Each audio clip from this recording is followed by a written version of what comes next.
영국은 높은 백신 접종률에도 델타 변이 바이러스가 확산하면서 최근 확진자가 하루에 3만 명까지 나오는 등 코로나가 다시 확산하고 있습니다. 그런데도 영국 정부는 오늘 19일부터 모임 제한 등 모든 방역 관련 규제를 해제하겠다고 밝혀서 논란이 커지고 있습니다. 영국 현지 연결해서 알아보겠습니다. 김수정 영국 리포터 연결돼 있습니다. 나와 계시죠? 네, 안녕하세요. 영국 네. 런던입니다. 네, 안녕하세요. 영국의 코로나19 상황 심각한 것으로 알려져는 있는데 신규 확진자 수 얼마나 늘었습니까?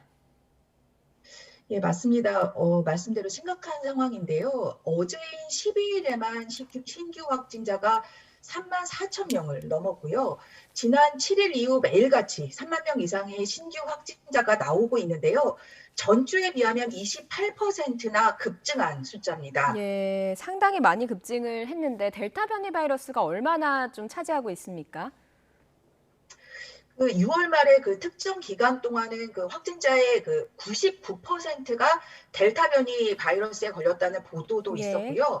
조사 기간에 따라서 숫자가 조금 다르지만 뭐 95%다, 92%다 이런 연구가 나와 있습니다. 예. 어쨌든 뭐 대부분의 확진자가 델타 변이에 걸렸다고 보시면 맞을 것 같습니다. 예. 일단 뭐 백신 접종률 자체가 워낙 높기도 하고 백신을 안 맞은 사람들이 주로 걸리고 있는 것으로도 파악이 되고 있습니다만 그런데도 불구하고 봉쇄 완화에 대한 좀 우려는 좀 큰 상황이거든요. 19일부터 거의 모든 규제를 푼다고 발표를 했죠.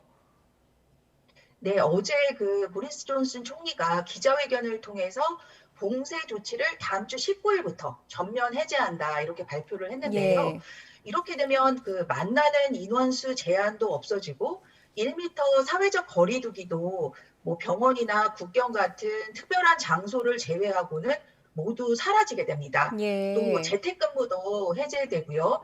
그동안 대부분 이제 다른 나라를 방문했을 때 일반적으로 열흘 동안 의무였던 자가 격리도 없어집니다. 뭐 예. 식당이나 술집도 영업시간이나 인원 규제도 전부 해제되는 거고요. 음. 그 보리스 존슨 총리는 글로벌 팬데믹은 아직 끝나지 않았다. 이렇게 계속 강조를 하고 있지만 예. 또 국민들에게 마지막까지 스스로 주의해 달라고 당부하고 있기는 한데요. 음. 어쨌든 이렇게 되면 법적인 규제는 대부분 사라진다. 이렇게 보시면 될 것 같습니다. 예. 왜 이렇게 글로벌 팬데믹이 아직 끝나지 않았다라고 인정은 하면서도 이렇게 규제를 푸는 이유가 무엇일까요? 뭐 전문가들은 일단 접종 그 속도가 높아지면서 그 이 접종에 대한 그 어쨌든 백신 접종이 빠른 속도로 일단 진행이 됐고요. 그 백신이 입원율과 사망률을 낮춘 것이 분명히 증명됐다. 음. 이렇게 보고 있는 것 같습니다. 그 예. 확진자 숫자가 많이 늘어난 것은 뭐 사실이지만 중증 환자의 숫자가 상대적으로 적어서 병원에 부담될 숫자는 아니다. 이런 논리인데요. 예. 그 상대적으로 새로운 변종에 대한 위험이 적다고 판단하고 있는 것 같고요. 음. 설사 나중에 다시 규제를 하게 되더라도 뭐 지금 여름방학과 휴가가 시작되는 지금이 봉쇄를 해제할 적기라는 평가를 내리고 있는 것 같습니다. 예. 그러면 이런 그 규제 완화에 대해서 영국 국민들의 반응은 좀 어떻습니까? 그 많은 전문가들, 영국 국민들은 많이 우려를 나타내고 있습니다. 예. 그 많은 특히 의료진들은 이렇게 되면 하루 신규 확진자가 10만 명에 달할 수도 있다. 또 그 병원 입원율이 그 몇천 명에 이를 것으로 내다보고 음. 있는데요. 아무리 지금 사망자나 중증 환자가 확진자 숫자에 비해서 낮지만 그 봉쇄를 이렇게 완전히 푸는 것은 너무 시기상조라는 거죠. 예. 그 잉글랜드 지역과는 달리 그 웨일즈 같은 경우는요, 이미 그 영국 중앙정부 입장과는 달리 음. 코로나19 사태가 끝날 때까지 대중교통이나 특정 장소에서는 마스크 착용 의무를 그 계속 유지하기로 했고요. 그 스코틀랜드 역시 상황을 좀 더 지켜보고 8월 9일 봉쇄를 해제할 예정입니다. 예. 지금 시기상조라는 목소리도 많이 나오고 있는 상황인데 전에 이스라엘의 경우를 보니까요. 마스크를 쓰라고 권고를 해도 잘 안 쓰는 이미 한번 벗었기 때문에 잘 안 쓰는 경우가 있더라고요. 영국 국민들의 경우에는 이렇게 규제를 완화를 해주면 이렇게 방역 수칙을 스스로 잘 지키겠습니까? 어떻게 보십니까? 일단 영국 국민들 중에서 그 영국 방역 이번에 봉쇄를 푸는 거에 그 찬성하는 의견도 굉장히 많습니다. 그 반대하는 전문가들은 많지만 그래도 뭐 지금 백신 접종이 빠르게 진행이 됐고 예. 경제를 살려야 한다 이런 분들이 많기 때문에 음.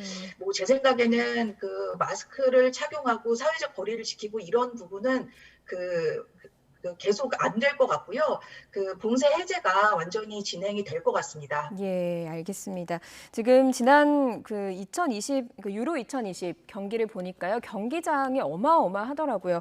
지난번에 저희와 인터뷰를 하실 때 무엇보다도 영국인들에게 축구는 뭔가 좀 다른 차원의 영역인 것 같다. 그래서 막을 수는 없을 것 같다. 이렇게 이야기를 하셨는데 실제로 그림을 보니까 상당한 사람들이 거리로 나와서 마스크를 안 쓰고 응원을 했거든요. 관련 확진자가 현장에서 나오진 않았습니까? 아직 그 관련 확진자가 몇 명이 나왔다 뭐 이런 통계가 나오지는 예. 않았는데요. 분명히 꽤 많을 거라고 생각됩니다. 그 주최 측은 경기장의 그 수용 인원인 그 75%인 6만 명을 받기로 했었는데요. 그 저도 화면을 보니까 그 6만 명보다 훨씬 많은 팍팍하게 들어왔더라고요. 그래서 또 다행인 거는 그래도 주최 측에서는 관람객들에게 경기장을 입장할 때 사전에 백신을 2번 다 맞은 어떤 확인증이나 코비드 테스트 음성 결과를 요구했다고 합니다. 또 예. 유럽 축구협회에서도 너무 관람객이 많다고 비판을 한 걸로 알려져 음. 있지만 뭐 결국 관람객 숫자 같은 그 경기 운영은 주최 측에서 알아서 결정하는 거여서 그대로 밀어붙인 것 같은데요. 예. 뭐 보셔서 아시겠지만 정말 마스크를 쓴 사람을 찾기가 힘들었고 얼싸안고 응원을 하는 모습만 보면 음. 정말 코비드 팬데믹이 끝난 것 같은 마치 이제 다 그 평범한 상태로 돌아온 것 같은 풍경을 연출했습니다. 예. 현지에서 뭐 그런 분위기들도 있었고 또 규제가 완화되면 한인 사회에서 걱정도 클 것 같거든요. 이런 방역 완화 조치에 대해서 좀 어떤 입장을 보이고 계신지요? 예, 맞습니다. 그 한인분들은 걱정이 많으시죠. 그 아무래도 우리나라나 다른 국가들과 비교를 안 할 수 없다 보니까 그 영국의 이 봉쇄 해제가 너무 이른 것 아닌가 이런 불안해하시고 염려하는 분들이 많습니다. 그 예. 백신 접종률이 물론 그 다른 나라에 비해서 높은 편이지만 일일 확진자 숫자가 너무 무시무시하게 늘어나고 있고 줄어들 기미를 보이지 않고 있고요. 또 백신을 맞지 않은 아이들을 생각한다면 아직은 좀 긴장을 해야 한다 이렇게 보고 있는 것 같습니다. 예. 그러다 보니까 제 주변의 한인분들은 각자 알아서 방역에 신경을 쓰고 음. 있습니다. 그 예. 가능하다면 뭐 장도 온라인으로 보고 밖에 나갈 때 꼭 마스크를 착용하고 있습니다. 예, 알겠습니다. 영국이 가장 먼저 코로나와의 공존, 그러니까 위드 코로나를 좀 시도를 하는 것으로 보이는데 영국 상황이 좀 어떻게 될지 지켜봐야 할 것 같습니다. 오늘 말씀 여기까지 듣겠습니다. 김수정 영국 리포터였습니다. 고맙습니다. 네, 감사합니다.